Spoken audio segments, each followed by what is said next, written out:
Hello guys, हामी चाहिँ चौताराको Buddha park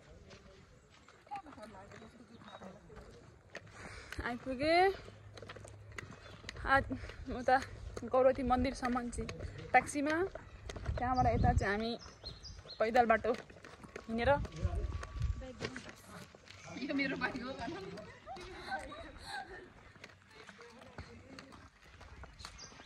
प्रवेशद्वार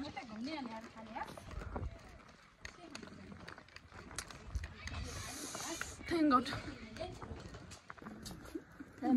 बुद्ध पार्क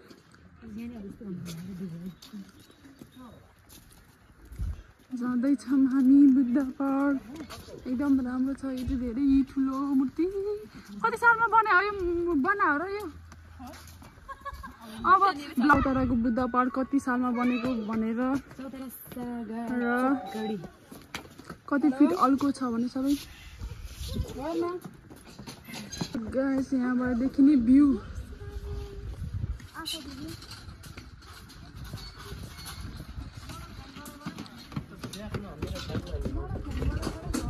यहाँबाट देखिने चाहिँ चौतारा टोरीखाल।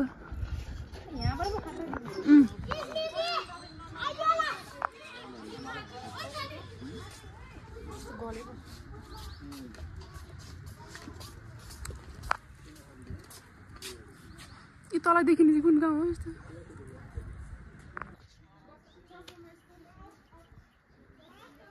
सिज रविना बुढाथोकी।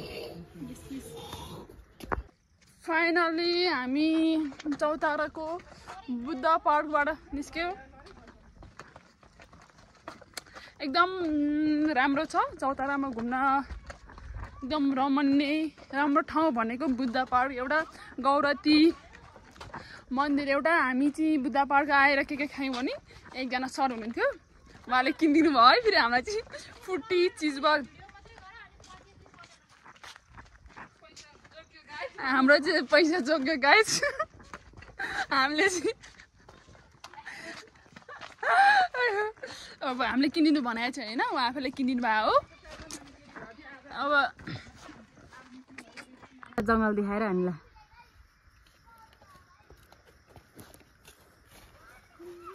साइडमा बस टक्क होला। हेलो गाइस, हामी चाहिँ सिन्धुपाल्चोक जिल्लाको चौतारा नगरपालिकामा छु। यो चाहिँ बुद्ध पार्क जाने बाटो हो। Hello by by.